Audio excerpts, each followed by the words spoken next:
എടാ ഈ തോക്ക് ഷാജി നമ്മുടെ ആശാനൊക്കെ ശരി തന്നെ, പക്ഷെ നമ്മളെ ഈ ദേഹോദരം ചെയ്യണ പരിപാടി ഉണ്ടല്ലോ, അത് നിർത്തിക്കോളാൻ പറയണം. ഇനി എന്നെ അടിച്ചോണ്ടല്ലോ അടിച്ചാ അങ്ങനെ ഇരിക്കണ തോക്കറിയാമോ? അടുത്ത് കാച്ചി കളയും. അങ്ങനെ സ്വഭാവമാണ്. എടാ എൻ്റെ ഒരു വഴിയുണ്ട്. നമ്മളിൽ ആരെങ്കിലും ഒരുത്തനെ തൊട്ട അവൻ ചത്തണക്ക് കിടന്നു.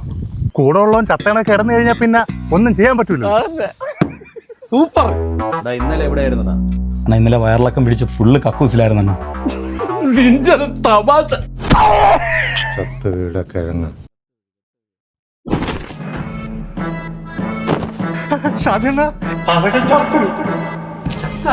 അണ്ണാ ഇടി വാക്കില്ലാതെ കിട്ടിയ ആള് തീരുവണ്ട. ഞങ്ങളൊന്ന് നോക്ക്, മൂക്കിൽ കൈ വെച്ച് നോക്ക്. അവൻ ചത്ത്. എന്റെ ഇടിക്ക് ഇങ്ങനെയൊന്നും ചാവൂലടാ. നല്ല ഭാവിയുള്ളൊരു കുണ്ടയാണ് ചത്ത് കിടക്കണ നോക്ക്. അതൊക്കെ ശരിയല്ല. ഇവരായി പോയി ക്യൂ നിൽക്കുന്ന ആരെണ്ണ ഇനി? ഷാജിയണ്ണ, ഇനി പേടിക്കേണ്ട കാര്യമില്ല. നമുക്ക് കോടതി ചെന്ന് നടന്ന കാര്യം അങ്ങ് പറയാം. നമ്മൾ സാക്ഷികളാണല്ലേ, അല്ലേ? അണ്ണൻ പേടിക്കണ്ട. 14 വർഷം കിടന്നാ മതി. 5 ലക്ഷം രൂപ ഉണ്ടെങ്കിൽ ഞാൻ കിടക്കണോ? പിന്നല്ലാതെ അവൻ വന്ന് കിടക്കുന്നത്. ഞാൻ ഇനി എന്ത് ചെയ്യും? അമ്മച്ചാണ് നീ ഓവർ ആക്ഷനാണ്. യവന്റെ ഓവർ ആക്ഷൻ കാരണം നമ്മളെ മിക്കവാറും പൊക്കും.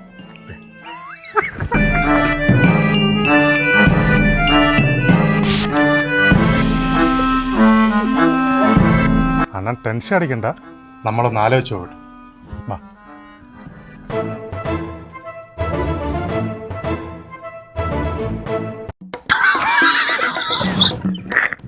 എന്തൊരു ഓവർ ആക്ഷൻ ഉണ്ടാവാ.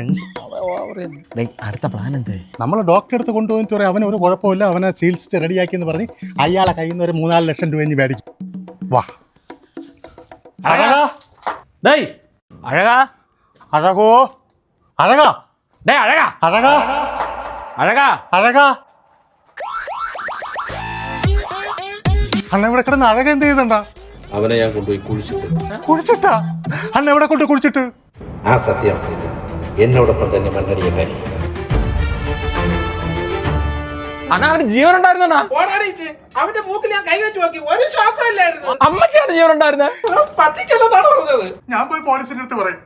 നീ പറയൂ. ഞാനും പറയും.